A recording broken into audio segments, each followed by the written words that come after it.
여러분의 성경 창세기 4장입니다. 1절에 보시면 아담이 그 아내 하와와 동침하매 하와가 잉태하여 가인을 낳고 이르되 내가 여호와로 말미암아 득남하였다 하니라.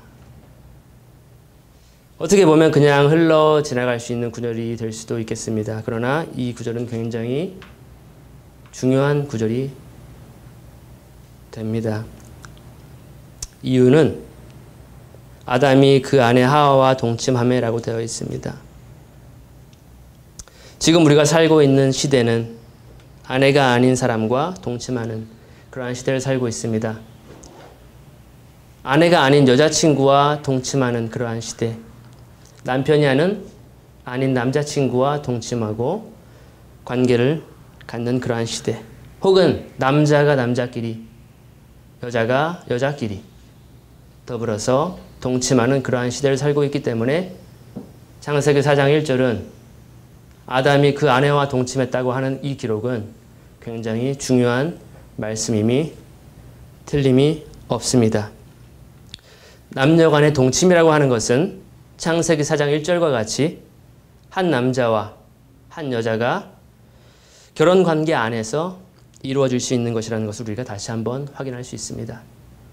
우리는 그렇게 악한 세대, 악하고 음란한 세대를 살고 있는 것입니다. 계속해서 보시면 또 하와가 잉태하여 가인을 낳고 말하기를 내가 여호와로 말미암아 득남하였다 라고 외치고 있습니다. 저도 나중에 결혼을 해서 건강하고 튼실한 아들을 낳게 되면 이렇게 하와처럼 내가 여호와로 말미암아 득남하였도다 라고 외치지 않을까 생각이 되는데, 하와의 이러한 말을 통해서 저희들은 하와는 지금 큰 기쁨을 가지고 정말 기대함을 가지고 이렇게 외치는 것을 볼 수가 있습니다. 또한 맏아들을 향한 그 가인을 향한 그 기대와 기쁨이 컸을 것이라고 우리가 생각을 할 수 있습니다. 그런데 우리는 가인이 어떠한 사람인 것을 알고 있죠. 나중에 그의 인생을 통해서 하와는 가인이 어떠한 사람이라는 것을 알 수가 있을 것입니다. 그렇습니다. 오늘 우리가 함께 나눌 이야기는 가인과 아벨에 대한 이야기입니다. 어떤 분들은 이렇게 생각하실 수 있을 것 같아요. 또 가인이야? 또 아벨이야? 또 창세기 4장이야? 너무 많이 읽었어. 다 아는 내용이지? 오늘 시간을 낭비하겠군? 이런 마음을 가진 분들이 있으실지 모르겠지만 저와 함께 다시 한번 보시면서 하나님께서 우리들에게 전달하시는 메시지를 한번 귀를 기울여 봤으면 좋겠습니다. 우리가 1절 보면은 2절이었나요? 2절까지 봤나요? 2절을 먼저 읽겠습니다. 그가 또 가인의 아우 아벨을 낳았는데 아벨은 양치는 자이었고 가인은 농사하는 자이었더라. 하와는 아벨을 낳고서는 아무 말이 없는 것을 우리가 볼 수 있습니다. 첫째 아이 가인을 낳았을 때는 내가 여호와로 말미암아 득남하였도다 라고 크게 외치는 것을 볼 수 있는데, 아벨은 왠지 아무 말도 없는 것을 볼 수가 있습니다. 그렇게 해서 하와는 가인과 아벨을 낳았습니다. 2절에 보시면 아벨은 양치는 자이었고 가인은 농사하는 자이었더라 라고 창세기 기자는 이야기를 하고 있습니다. 그렇습니다. 가인의 직업은 농부였고 아벨은 양의 목자였음을 우리가 알 수가 있습니다. 누구의 직업이 더 오늘날 선호도가 높은 직업이 될까? 농부일까? 아니면 양의 목자일까? 우리 교회에는 직업을 구하는 많은 청년들이 있습니다. 직업을 얻기 위해서 수년간 공부하고 찾고 노력하고 이 직업이 맞는가? 저 직업이 맞는가? 나는 앞으로 무슨 일을 할까? 고민하는 청년들이 많이 있습니다. 그러한 청년들에게도 오늘 창세기 4장 메시지는 전달이 될 거라고 생각합니다. 제가 이렇게 저희 청년들, 직업을 구하고 있는 청년들을 보게 되면은 굉장히 마음이 짠해요. 몇 년간 공부하고 애쓰고 그러한 모습을 보면은 제 마음도 편치 않습니다. 어떤 사람은 좀 힘들고 고생스럽지만 돈을 많이 버는 직업을 찾을까 생각하기도 하고, 어떤 사람은 돈을 조금 벌지 몰라도 장기적으로 길게 그렇게 안정적인 돈을 벌 수 있는 직업을 찾기도 하고, 또 어떤 이는 이렇게 직업만 고르고 찾고 헤매다가 세월을 보내는 사람들도 있습니다. 그런 분들에게 제가 드리고 싶은 선구가 있어요. 그것은 에베소서 5장 16절입니다. 세월을 아끼라입니다. 때가 악하기 때문에. 여러분들 세월을 아끼기 바랍니다. 때가 악합니다. 오늘 우리는 두 남자의 직업 세계를 봅니다. 가인처럼 먹을 식량을 얻을 수 있는 직업과 또 아벨처럼 양을 치는 목자의 직업입니다. 여러분은 이 두 사람의 직업 중에서 어떤 것을 더 선호하시겠습니까? 저는 개인적으로 가인의 직업보다는 아벨의 직업이 좋습니다. 이유는 우리 주 예수 그리스도께서 하셨던, 이 땅에 오셔서 택하셨던 직업이기 때문입니다. 중요한 것은 우리가 어떠한 직업을 갖느냐, 어떠한 직장에 들어가느냐, 무슨 일을 하면서 살까, 무슨 일을 하든지 간에 우리는 세월이 지난 후에 우리는 우리 삶의 열매를 가지고 주님 앞에 나아가야 한다는 사실입니다. 그것이 더 중요한 사실입니다. 어떠한 일을 하든지 간에 하나님께서 너는 왜 청소부를 하고 살았냐? 너는 왜 편의점에서 아르바이트를 했냐? 이런 것으로 책망하지는 않으실 겁니다. 우리의 삶의 열매를 가지고 하나님 앞에 나아가는 그때에 하나님께서는 우리의 삶을 가지고 우리에게 말씀하시지 않을까 생각이 됩니다. 3절입니다. 세월이 지난 후에 가인은 땅의 소산으로 제물을 삼아 여호와께 드렸고 아벨은 자기도 양의 첫 새끼와 그 기름으로 드렸더니 여호와께서 아벨과 그 제물은 연락하셨으나 흥미로운 구절입니다. 가인은 땀과 수고로 얻은 식량을 드렸고 아벨은 먹을 수 없는 양, 마지로 태어난 어린 양과 기름을 드렸습니다. 그래서 기름으로 드렸다더니라고 하는 표현은 살찌고 좋은 것이란 의미를 가지고 있습니다. 그런데 우리가 아는 것은 이때 당시의 사람의 식탁에는 고기를 올릴 수 없던 시대였습니다. 가인과 아벨이 살던 시대는 아직 육식의 섭취가 허용되지 않은 시대였습니다. 때문에 어쩌면 가인의 직업이 더 선호될 수 있는 그러한 시대가 아니었는가 생각을 해볼 수가 있습니다. 육식은 우리가 아는 바와 같이 노아 홍수 이후에 시작되는 식량입니다. 한마디로 가인은 먹을 양식, 귀한 생명을 위한 양식을 하나님께 드렸고 아벨은 먹을 수 없는 어린 양, 새끼를 하나님께 드렸다는 것을 우리가 알 수가 있습니다. 놀라운 것은 이 두 사람의 제사에 대한, 이 두 사람이 하나님 앞에 내려놓은 그 열매에 대한 하나님의 반응이 놀랍다는 것입니다. 아벨의 제물은 하나님께서 연락하시지만 가인과 그의 제물은 받지 않으시는 것을 볼 수 있습니다. 5절입니다. 가인과 그 제물은 연락하지 아니하신지라 가인이 심히 분하여 안색이 변하니 라고 기록되어 있습니다. 하나님의 이러한 반응에 우리는 관심을 가질 필요가 있습니다. 우리가 어떤 직업을 가질 것인가를 생각하기보다는 하나님께서 내가 드린 그 제물이, 열매가 하나님께 받아들여지느냐 아니면 하나님께서 거절하시느냐, 그것이 더 중요한 우리의 관심사가 돼야 되지 않을까 생각이 됩니다. 하나님께서는 기뻐 받으시는 제사가 있습니다. 또 받지 않으시는 제사가 있습니다. 하나님께서는 기뻐하시는 예배가 있습니다. 또 기뻐하지 않으시는 예배가 있습니다. 이것은 굉장히 중요합니다. 우리가 하나님께 드려지는 예배가 하나님께 받아들이는 예배인가 아니면 하나님께서 싫어하시고 심히 거절하시는 그러한 예배인가, 굉장히 중요한 부분입니다. 왜냐하면 이것은 우리의 영원성과 관련이 있기 때문에 그렇습니다. 6절입니다. 여호와께서 가인에게 이르시되 내가 변함은 어찌미며 안색이 변함은 어찌미뇨 내가 선을 행하면 어찌 낯을 들지 못하겠느냐 선을 행치 아니하면 죄가 문에 엎드리느니라. 죄의 소원은 내게 있으나 너는 죄를 다스릴지니라. 하나님은 왜 가인과 그의 재물을 연락하지 않으셨을까? 궁금해집니다. 왜 그러셨을까? 아마도 가인은 그 땅의 소산물을 가지고 하나님 앞에 드릴 때에는 정말로 수고하고 땀을 흘리고 갈증과 여러 가지 고통을 감내하면서 하나님께 드렸을 것입니다. 그럼에도 불구하고 하나님은 그의 땀과 수고를 왜 인정해 주지 않으셨을까? 왜 하나님은 가인의 재물과 가인을 연락하지 않으셨을까? 하나님은 가인을 이렇게 평가하십니다. 창세기 4장 7절을 보면은 첫째로 선을 행하지 않았다라고 기록하고 있습니다. 혹은 바르게 행하지 않았다라고 기록을 하고 있습니다. 두 번째로는 죄의 소원이 있었다. 너는 죄의 소원이 있다. 죄의 욕망을 네가 가지고 있다.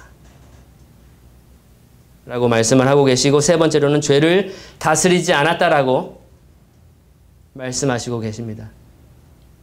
그것이 가인에 대한 하나님의 평가였습니다.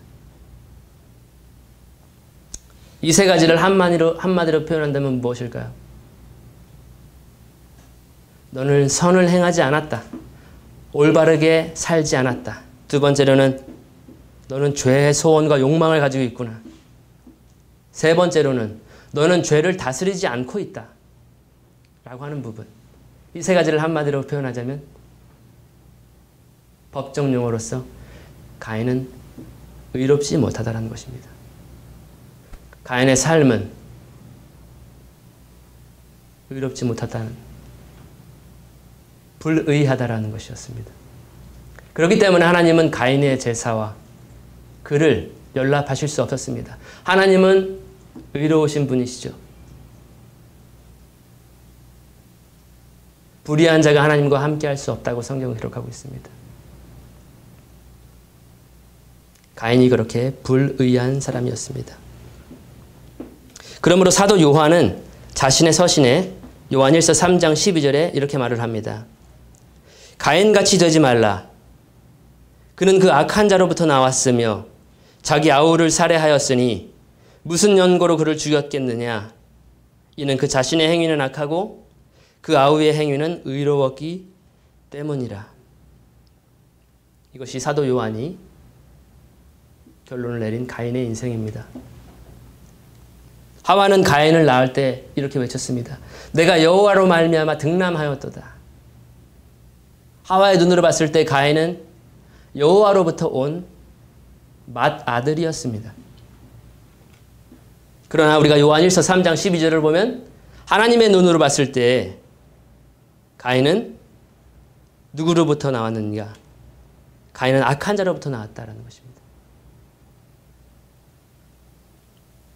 그리고 가인의 행위는 악하고 또 아벨의 행위는 의로웠다고 사도 요한은 증거하고 있습니다.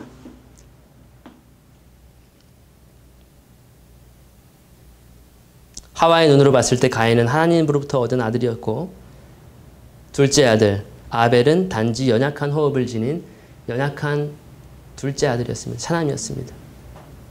그러나 하나님의 눈으로 봤을 때 가인은 요한의 증거처럼 악한 자로부터 나온 아들이었고, 아벨은 반면에 하나님의 눈으로 봤을 때 의로운 자였다라는 것입니다.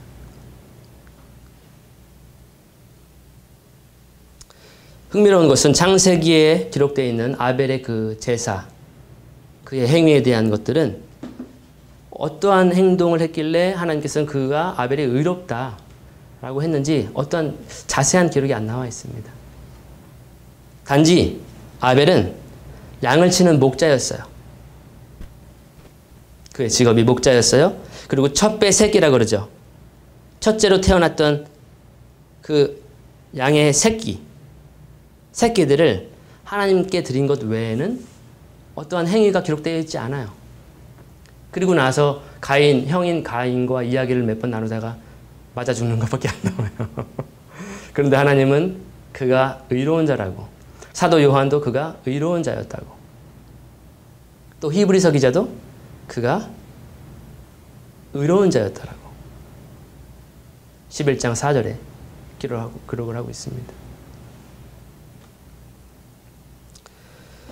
그래서 중요한 단서는 우리가 히브리서 11장 4절에서 우리가 발견할 수 있습니다. 한번 제가 읽어보겠습니다. 믿음으로 아벨은 가인보다 더 나은 제사를 하나님께 드림으로 의로운 자라 하시는 증거를 얻었으니 하나님이 그 예물에 대하여 증언하심이라. 그가 죽었으나 그 믿음으로써 지금도 말하느니라.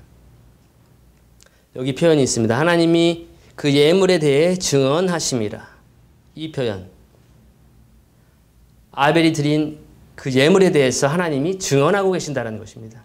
다른 말로, 다른 번역으로 보면 하나님께서 인정하시는 예물이었다는 것입니다. 아벨이 드린 제사는 믿음으로 드렸다고 히브리서 기자는 기록을 하고 있습니다. 아벨은 의로운 사람이었습니다. 두 번째로 히브리서 기자를 통해서 봤을 때 아벨은 믿음의 사람이었습니다. 믿음으로 더 나은 제사를 하나님께 드렸습니다. 그 제사를 하나님께서는 인정하셨다는 것입니다. 가인의 제사는 인정하지 않았습니다. 받아들일 수 없었습니다.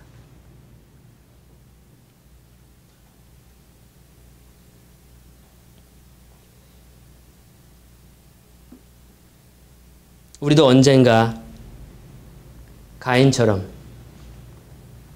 아벨처럼 세월이 지난 후에 우리가 이루어놓은 열매를 가지고 하나님 앞에 서게 될 것입니다. 우리는 어떠한 모습으로 하나님 앞에 우리의 예물을, 우리의 삶을 드리겠습니까? 가인이 되겠습니까? 하나님께서 거절하시는 삶이 되시겠습니까? 아니면 하나님께서 기뻐 받으시는 믿음의 제사, 의로운 제사, 하나님께서 인정하시는 제사를 드리는 아벨이 되겠습니까?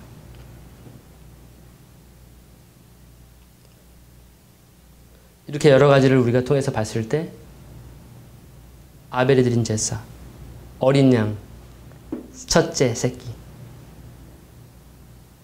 우리가 이 성구들을 보면은 생각나는 것이 있습니다. 어린 양을 통해서 아벨은 하나님께 나아갔다는 것입니다. 결국 우리가 의로워질 수 있는 제사는 하나님 앞에 인정받고 합당하게 바르게 받아들여질 수 있는 제사는 어린 양으로 드려지는 제사밖에 없다는 것입니다. 아무리 우리가 수고하고 노력하고 땅을 파고 땀을 흘려도 하나님께서는 어린 양의 제사 외에는 기뻐 받으시지 않습니다. 그러한 것을 우리가 창세기 4장을 통해서 조명해서 볼 수가 있는 부분입니다. 8절입니다. 가인이 그 아우 아벨에게 고하니라. 그들이 들에 있을 때에 가인이 그 아우 아벨을 쳐 죽이니라. 우리는 두 번째 살인 장면을 8절에서 보게 됩니다. 첫 번째 살인은 우리가 아는 바와 같이 자살이었습니다. 하나님께서는 너희가 먹으면 정령 죽을 것이라 라고 말씀을 하셨는데 그 말씀을 뒤로 한 채 죽음의 열매를 따먹은 것이 첫째 살인이었습니다. 두 번째 살인은 8절에서와 같이 동족 살인입니다. 형제 살인입니다. 9절입니다. 여호와께서 가인에게 이르시되 내 아우 아벨이 어디 있느냐? 그가 가로되 내가 알지 못하나이다. 내가 내 아우를 지키는 자니이까. 우리는 형제를 사랑해야 됩니다. 그것이 예수 그리스도께서 우리에게 주신 명령입니다. 너희가 서로 사랑하라. 가인은 지금 하나님께 항변하고 있어요. 내가 아우를 지키는 자니까? 예, 맞습니다. 우리는 형제 자매들을 지키는 사람이 되어야 됩니다. 형제 자매들을 사랑하는 사람들이 되어야 됩니다.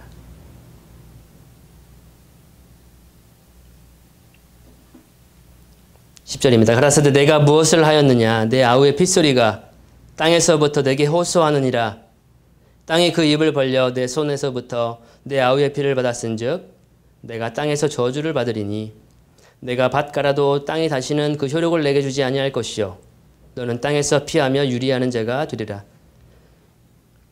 결국 형제를 죽인 의로운 사람 아벨을 죽인 가인은 유리하는 자가 되고 맙니다. 그는 정처 없이 떠돌아다니는 방랑자가 되고 맙니다. 왜냐하면 이제는 아무리 수고하고 노력을 한다 해도 땅에서 그 소산을 얻을 수가 없기 때문입니다. 13절 가인이 여호와께 고하되 내 죄벌이 너무 중하여 견딜 수 없나이다. 주께서 오늘 이 제면에서 나를 쫓아내시온즉 내가 주의 낯을 배웁지 못하리니 내가 땅에서 피하며 유리하는 자가 될지라 무릇 나를 만나는 자가 나를 죽이겠나이다.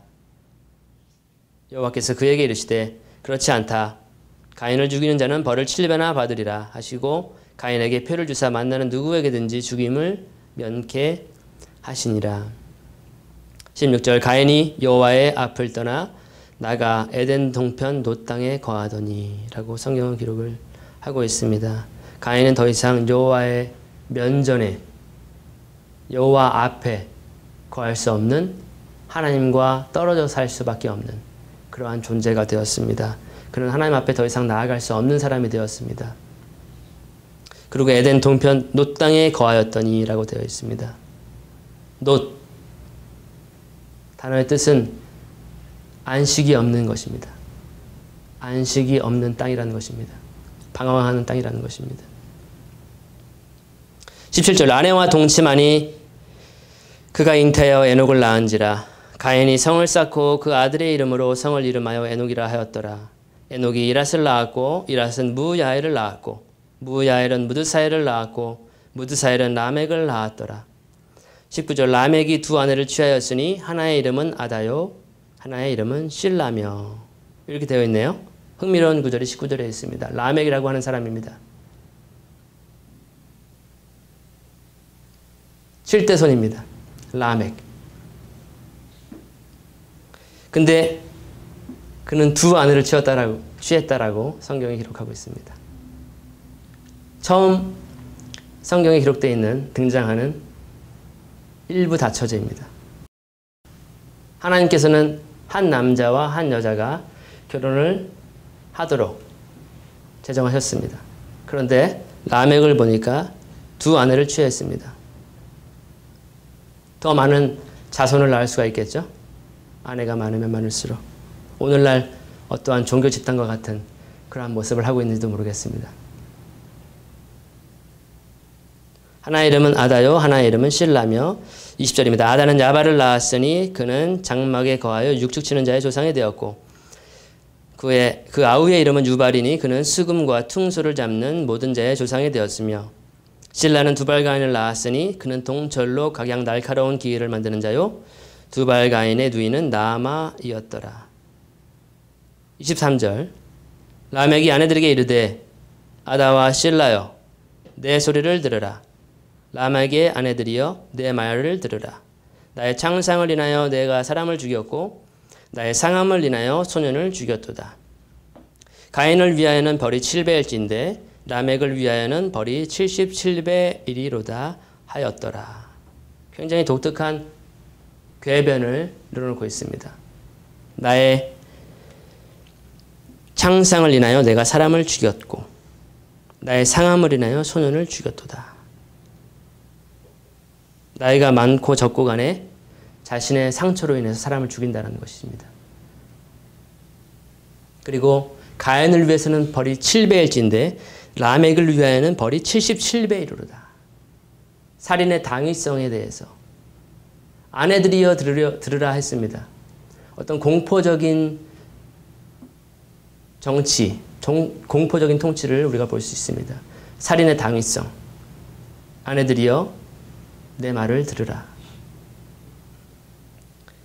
이게 불과 7대의 손이에요. 7대에 갔더니 이러한 살인의 당위성, 공포정치, 이러한 일부 다처제, 이러한 사회상을 볼 수가 있습니다. 25절입니다. 아담이 다시 아내와 동침하매 그가 아들을 낳아 이름을 셋이라 하였으니 이는 하나님이 내게 가인의 죽인 아벨 대신에 다른 씨를 주셨다 함이며 셋도 아들을 낳고 그 이름을 에노스라 하였으며 그때 사람들이 비로소 여호와의 이름을 불렀더라. 결국에는 아담은 의로운 사람 아벨을 잃었죠. 그리고 나서 그를 대신해서 보상으로 다른 사람으로 셋을 낳게 되는 것을 우리가 볼 수 있습니다. 셋의 아들 에노스라고 하는 사람이 태어났을 때 그때의 사람들이 비로소 여호와의 이름을 불렀더라. 하나님께 예배드리고 하나님께 기도하는 그러한 것이 이루어졌다라는 것을 볼 수가 있습니다. 이렇게 가인의 후손, 그의 조상, 그의 족보를 우리가 봤습니다. 가인의 후손들, 하나님의 면전을 떠나는 사람들, 그들의 삶은 어떻게 보면은 육축도 치고 악기도 다루고 아름답고 춤추며 뭐 이러한 세상적인 어떠한 기술들을 개발해 나가는, 문명을 발달해 나가는 그러한 자손들이 되었는지도 모르겠습니다. 그러나 우리가 나중에 성경을 보시게 되면은 이러한 가인의 후손들은 이 땅 위에 한 사람도 남지 않게 됩니다. 노아의 홍수를 통해서 이 사람들은 지상에서 사라지게 됩니다. 대신에 셋을 통해서 이루어지는 그 족보들을 통해서 노아가 태어나거든요.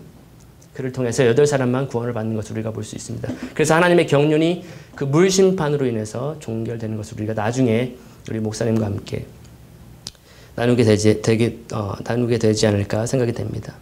오늘의 내용은 그렇습니다. 가인과 아벨에 대한 내용입니다. 한번 가인은 내가 가인이 아닌가? 내가 아벨인가? 한 번쯤은 생각을 해봤으면 좋겠어요. 혹시 여기 앉아 계신 분들 중에 나는 선을 행할 능력이 없습니다.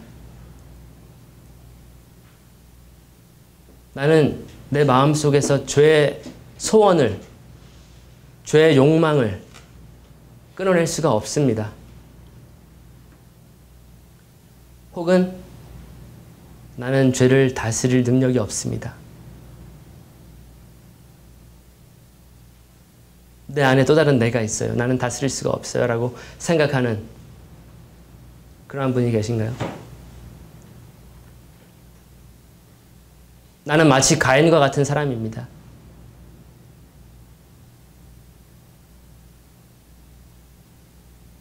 그런 분이 계시다면은 지금도 아벨의 문은 열려 있을 거라고 생각이 돼요.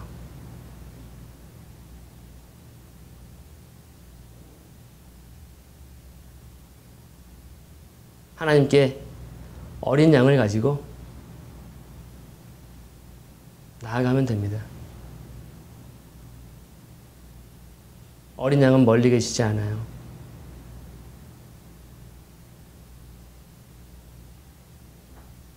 예수님을 믿는 것입니다. 예수님을 믿으면 하나님은 여러분을 의롭다 하실 것입니다. 예수님을 믿으시면 하나님께서는 너는 죄가 없다라고 하실 것입니다. 너는 선을 행할 능력이 없겠지만, 너는 죄를 원하고 있겠지만, 혹은 죄를 다스릴 능력이 없다라고 말을 할 수 있겠지만, 예수님께 나아가신다면 하나님께서는 죄 없다 하실 것입니다. 그 사실을 잊지 마시고 어린 양으로 하나님 앞에 나아가시는 저와 여러분이 되기를 바라겠습니다. 기도하겠습니다.